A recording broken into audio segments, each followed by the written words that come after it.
Hello everyone. अभी तक जितने भी सवाल स्टैटिक्स के पूछे गए हैं वो सवाल को हम लोग प्रत्येक दिन 10 प्रश्न को व्याख्या सहित हल करेंगे। इसके पहले हम 10 सवाल करवा चुके हैं। अब 11वें प्रश्न की ओर चलेंगे। तो 11वां प्रश्न कहता है, निम्न में से किसे यूनेस्को द्वारा अमृत सांस्कृतिक धरोहर की मान्यता नहीं दी गई है? ऑप्शन नंबर ए सितार वादन, ऑप्शन नंबर बी योग, ऑप्शन नंबर सी Kumbh Mela, option number D छऊ नृत्य। तो आपका सही आंसर है ऑप्शन नंबर ए सितार वादन। अब इसकी व्याख्या को देखते हैं। सितार वादन को यूनेस्को द्वारा एक अमूर्त सांस्कृतिक विरासत के रूप में मान्यता नहीं दी गई है। भारत की अमूर्त सांस्कृतिक विरासत की राष्ट्रीय सूची अपनी अमूर्त विरासत में अंतर्निहित भारतीय संस्कृति की विविधता को पहचानने का एक प्रयास है। अब अगले प्रश्न की ओर चलते हैं। जागोई नृत्य किस राज्य का नृत्य रूप है? Option number A Odisha, option number B Manipur, option number C Andhra Pradesh, option number D Assam. तो आपका सही आंसर है ऑप्शन नंबर बी मणिपुर। अब इसकी व्याख्या को देखते हैं। मणिपुरी नृत्य, जिसे जागोई के नाम से भी जाना जाता है, प्रमुख भारतीय शास्त्रीय नृत्य रूपों में से एक है, जिसका नाम इसके मूल क्षेत्र के नाम पर रखा गया है। मणिपुर म्यांमार, असम, नागालैंड और मिजोरम की सीमा से लगे पूर्वोत्तर भारत का एक राज्य है। अब 13वां प्रश्न की ओर चलते हैं। निम्न में से कौन जम्मू एवं कश्मीर की एक पारंपरिक नाट्य कला है? Option number A Jatra, option number B Swang, option number C Mach, option number D भांड पाथर। तो आपका सही आंसर है ऑप्शन नंबर डी भांड पाथर। अब इसकी व्याख्या को देखते हैं।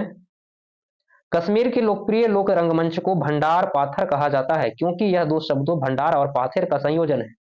भंडार का अर्थ है अभिनेता या कलाकार। कश्मीरी भाषा में पाथेर का अर्थ है अभिनय करना या नकल करना या दिखावा करना। अब प्रश्न संख्या 14 की ओर चलते हैं। निम्नलिखित में से कौन सा नृत्य गोवा का लोक नृत्य है? Option number A Phagua, option number B Fugdi, option number C Bihu, option number D Manch. तो आपका सही आंसर है ऑप्शन नंबर बी फुगड़ी। अब इसकी व्याख्या को देखते हैं।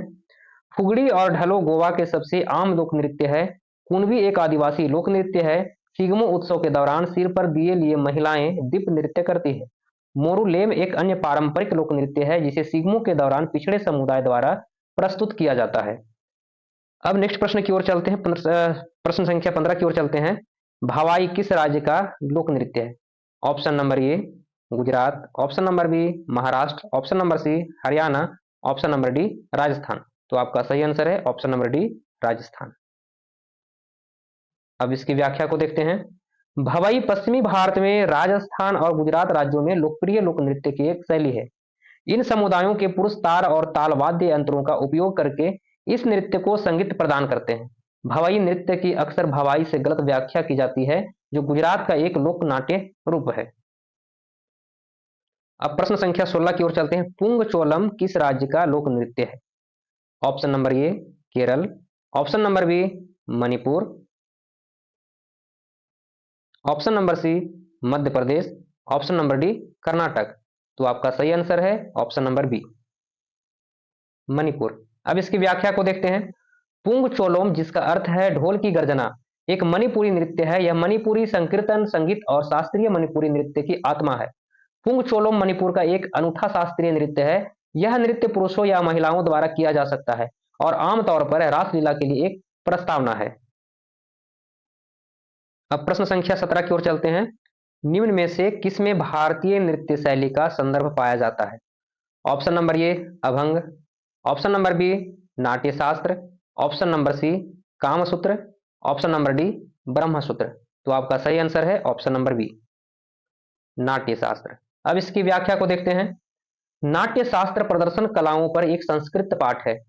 पाठ को ऋषि भरत मुनि को जिम्मेदार ठहराया गया है और इसका पहला पूर्ण संकलन 200 ईसा पूर्व और 200 सीई के बीच का है, लेकिन अनुमान 500 ईसा पूर्व और 500 सीई के बीच भिन्न होता है।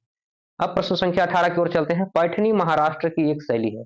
ऑप्शन नंबर ए नृत्य, ऑप्शन नंबर बी कपड़ा बुनाई, ऑप्शन नंबर सी कृषि, ऑप्शन नंबर डी शास्त्रीय संगीत। तो आपका सही आंसर है ऑप्शन नंबर बी कपड़ा बुनाई।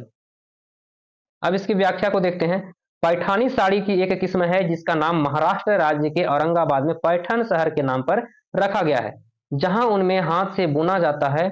बहुत महीन रेशम से निर्मित इसे भारत की सबसे महंगी साड़ियों में से एक माना जाता है।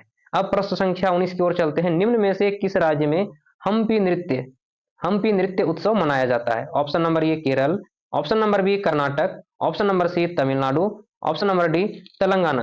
तो आपका सही आंसर है ऑप्शन नंबर बी कर्नाटक। अब इसकी व्याख्या को देखते हैं। हम्पी महोत्सव या विजय उत्सव कर्नाटक में सबसे अद्भुत त्योहारों में से एक है। यह एक कला सांस्कृतिक उत्सव है जिसे विजयनगर शासनकाल के समय से मनाया जाता रहा है। अब आज की अंतिम प्रश्न, प्रश्न संख्या 20 की ओर चलते हैं।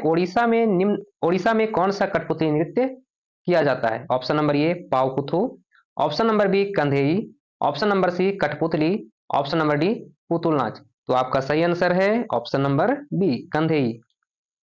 अब इसकी व्याख्या को देख लेते हैं। सखी कंधे एक स्ट्रिंग कठपुतली शो है जो भारतीय राज्य ओडिशा में लोकप्रिय है। खासकर ओडिशा के केंद्रपाड़ा जिले में कला का यह रूप अभी भी स्थानीय कलाकारों द्वारा केंद्रपाड़ा के एक छोटे से गांव पालका में और उसके आसपास किया जाता है। इसी प्रकार की महत्वपूर्ण सवाल के उत्तर व्याख्या सहित जानने के लिए आप हमारे YouTube चैनल को सब्सक्राइब करें, चैनल को शेयर करें, लाइक करें, कमेंट्स करें। धन्यवाद।